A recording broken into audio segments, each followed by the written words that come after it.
Hey, hey, hey, and welcome to Leadershipisation, all things leadership. I'm Beth Berghan. I'm a global leadership and communication coach, and I am here most Tuesdays at 1 p.m. Australian Eastern Standard Time. Confidence. Seems like we either have it or we don't have it. Seems like we've got it in bucket loads or we're pretending that we've got it in bucket loads. It's often talked about a whole lot. A key component of confidence is your own self-belief and your own self-confidence. So today what I want to talk to you about is, how do I get it? How do I get to be truly self-confident? And actually, what is it? So one of the most common things I notice about people who have a lot of self-confidence, there's 4 or 5 of them here. And the first one that I notice is that they never actually need, they don't feel this really strong need to impress anyone. They don't seem as though they need to be out there impressing everyone all the time and kind of scoring points.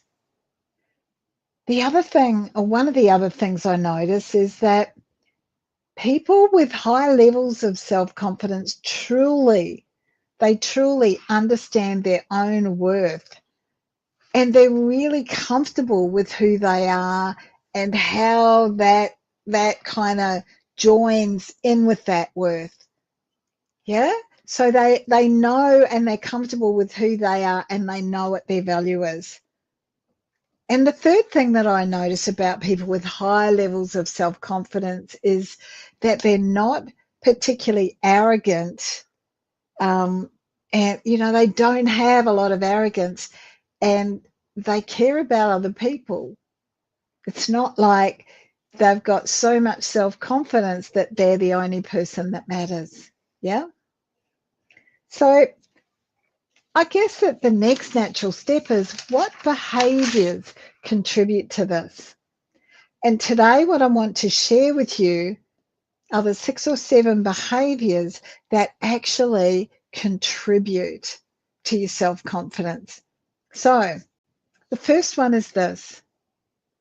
It's about being comfortable with yourself. It's about actually liking who you are, genuinely liking who you are, warts and all. Now, what do I mean by warts and all? Like, we're not necessarily going to be perfect. There might be some rough edges.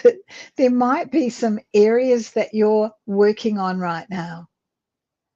You might not like the shape of your chin or what your nose looks like. However, you can see past that, and you generally like yourself, no matter what shape your ears are, for example. This is about, liking your body, liking your personality.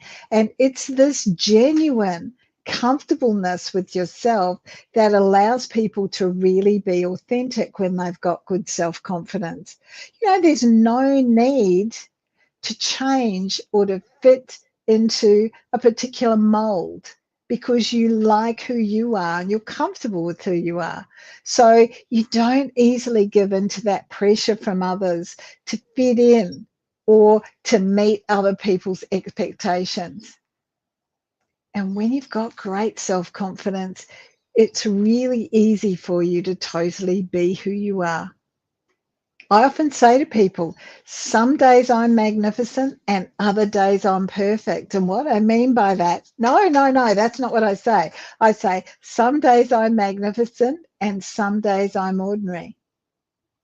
And what I mean by that is that I care about who I am. I like myself regardless of whether I'm up here or whether I'm maybe down a little bit. And I'm not hard on myself, because I know that I'm going to lift back up again shortly. So think about that for yourself. Some days I'm magnificent and other days I'm ordinary. The second behaviour that will help you to lift up your self-confidence is this one. You need to be prepared to set and to maintain your own set of standards. These standards, like establish them and then maintain your own set of standards, because you don't need to have standards that are necessarily based on the opinion of others or on what's trendy right now or what society is expecting or what the rules are. You're going to set those standards based on what's important to you. And this is around your own curiosity about yourself, your own benchmarks, your own achievements.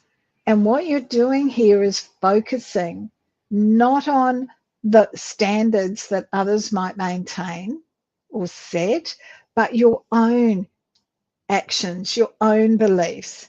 No pressure from others, no judgments, no opinions. What you're doing here is keeping your promises to yourself. You're setting standards that you're comfortable with. And those standards are all about the things that you need to do and that are important to you when it comes to your own self-confidence, your own self-worth, and your own success. What is successful for you may not necessarily be successful for a whole bunch of other people. Your standard may be different from theirs. So stick with what's true for you, yeah? And importantly, keep those promises that you're making to yourself, because you're the most important person to be maintaining that standard to. The third thing here is learning from your mistakes. In order for you to be building on your self-confidence, you must understand that every single mistake that you make is likely not a new one.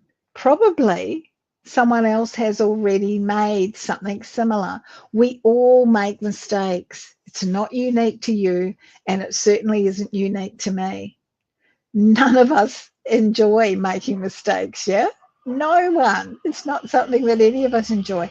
It can be really uncomfortable. It can be quite difficult. And sometimes it can be really tough going. When you're self-confident, you see this, every single error, every single mistake becomes an opportunity to learn. It becomes an opportunity to grow. It's not a reflection of your worth. It's part of that pathway to success.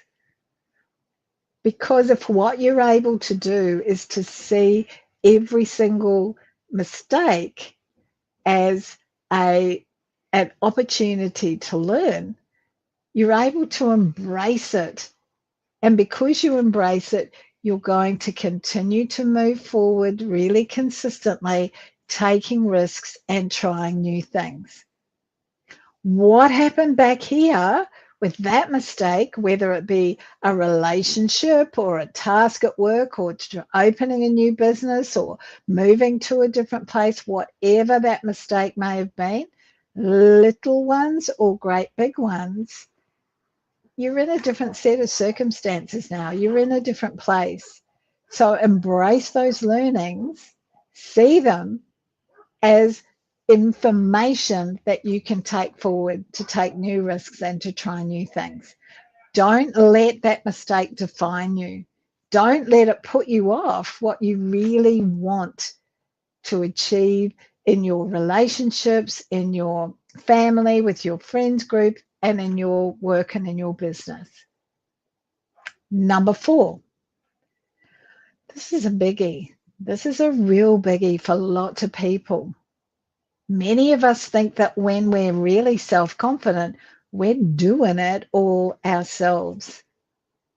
Being willing to ask for help is a great sign that you're shifting to a more self-confident space. Because when you're self-confident, you're much more likely to acknowledge really early that you need some support to get something done, and you ask for it. And this is all about overcoming your pride. This is all about overcoming your fear of being seen as weak or uncertain. This is, when you're self-confident, I don't have all of the answers. You know that what you're doing is asking for help, and that's actually a strength. It's a strength to recognize when someone else's expertise or someone else's input is going to be helpful. When someone else's expertise or input is exactly what's needed to make your dream come to fruition. So the greater your self-confidence is, the easier it is for you to boot that pride to one side and actually invite other people in to help you. Number 5, focus on your core values. Know what you stand for. Stand for something. Know what you stand for and stick with those values, because those values are going to guide your decisions and your actions. And what this means is that when you make a decision, it might be unpopular. It might be a hassle for you. However, you're staying true to those values, to your core values. Because when our values are met, when we make a decision and that decision resonates with our values, it's really okay if people don't like that decision. It feels a little bit uncomfortable. Yeah, I'll give you that. However, it sits better with you because you're being authentically you, because you're being self-confident. It's not about society's expectations or trends or whatever. It's actually about you. And an example of that would be this. You handshake. You shake my hand. We have a conversation. That's my word. That's my promise. That's my bond. I don't need a bit of paper. I don't need a contract. I'm comfortable with that being my word. However, I understand that others might need something different because of their past experience. So I'm not going to insist that we don't have a contract. I stick firm knowing my word is my bond. I promise you something, then I'm going to get it done.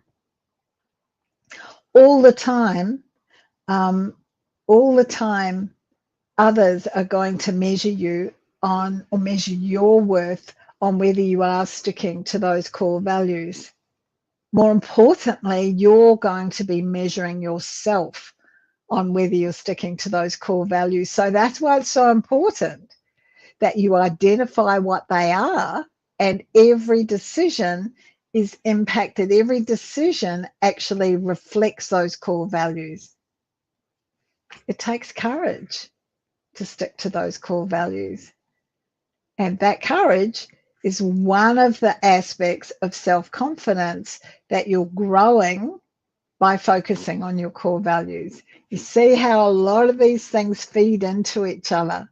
It's your ability to be who you are, to like who you are, to stand for things that you believe in, and to focus on those core values. Number 6, self-assurance. It's really important to build your self-confidence, that you have that self-assurance, that you believe in you, that you trust your abilities, that you trust your ideas, that you trust your potential, that you trust your gut, that you're resilient and you know how to overcome those challenges, that you can pick yourself up and keep on going when things get a little bit tough. And this is really deep rooted in you, this sense of self-belief. Now, it can still be shaken up. It can still be given a kick in the butt. However, you're resilient. So some of this is about building that resilience. It's not about arrogance, because arrogance often masks insecurity. It often marks insecurity or fear that self-doubt brings with it. It's this deep-seated belief. You don't need to tell the whole world about it. You don't need to tell them about all of your achievements. You just do them. You don't need to go out there and seek validation from other people all the time. It's not the number of clicks or likes on a post that you put up. There's no need to prove anything, because deep down, you have your own back. You trust your ideas. You trust your instincts. You know that you're worthy. You know that you're good at something. You just are really proudly you. And there it is, that confidence. There it is, that self-confidence. When that self-assuredness is that deep-seated belief. Now, this doesn't mean that you know everything. This doesn't mean that you don't learn and grow. When your self-awareness is high, your self-confidence is likely to be high as well, because you're aware of what it is that you need to be changing. You're aware of what you need to be working on. You're aware that you're growing and learning all the time. Have a think for a moment about how your self-confidence stacks up right now. And ask yourself some of these questions. Do you like yourself? Give yourself a score out of 10 for that. Are you building daily habits that actually serve you?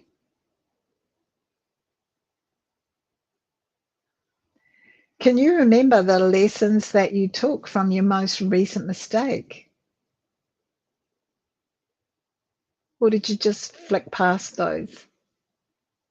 Can you think what those lessons might have been? The reason it's important to identify them, reflect on them, and use them moving forward is because they serve you. When did you ask for help? When did you last ask for help from someone? A willingness to ask for help is wrapped around your self-confidence.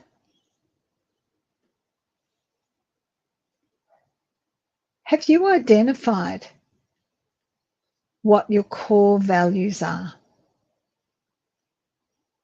Do you know what your core values are? Because you can't be making a decision that focuses into your core values. You can't be authentically you if you don't understand what those core values are. And finally, is your confidence grounded in self-belief, or are you faking it? Is it grounded in self-belief, or are you faking it? If you're not scoring higher than 6 or 7 for those questions, then what we need to do is have you start building that confidence. Now, the next question obviously is, well, how do I start doing this? You start with that self-awareness. We've talked about that self-awareness before. You start with that self-awareness, and it leads to self-leadership. If you need to have access to information about how to build your self-awareness, pop something in the chat, and one of my team will reach out and give you the link to leadershipizations that I've done in the past about that self-awareness. Happy to do that for you. So that's your first step. Start with that self-awareness, because that leads to that self-leadership. Build on your communication skills. A confident person is going to need to be able to communicate with clarity. And that self-confidence comes from understanding that what you've said has been understood, but more importantly, that it's been heard, that you're valued for the opinion that you're giving. The next thing is to start to notice Start to notice your own behaviours and your own thoughts. How are you behaving in some situations? Are there times when you are more confident, more comfortable? And what are those times? Who are the people that you're with when you feel more comfortable, more confident? And what are the thoughts that are going through your head at that time? Because it's these kind of behaviors, it's these thoughts that you need to take with you into other situations where maybe you're not feeling so comfortable. Yeah. Next one is manage that self-talk. Catch yourself when you're putting yourself down. Catch yourself when you're undermining your ability. Catch yourself when you're giving yourself a hard time, and stop that. Stop that. Reframe your words so that they're much more positive. And then finally, it's always a great idea to think about connecting with a coach, someone who can work specifically with you on these kinds of things. This is exactly what we cover in my Leadership and Communication Foundation course. It's all about building your leadership intelligence. And I have another one of these starting up soon. I'm taking applications right now. If you want to know more about it, reach out and I'll send you a link so that we can have a chat and I'll answer any questions that you might have about it. Thank you. Self-confidence is at the core of you being the best version of you and achieving the kind of success that you want in all areas of your life, in developing those leadership intelligence tools that are going to make the difference for you, again, in all areas of your life. So thanks for today. If you've got any questions or comments, please put them on the platform that you're watching this on. If you're watching a replay, #replay would be awesome. If there is something I can do to help you to develop and build daily habits that are going to serve you, to identify what your core values are, to help you to take the most from any of your mistakes or failures, to develop your leadership intelligence, please reach out. Very happy to help you. In the meantime, enjoy your week. See you next week. Bye now.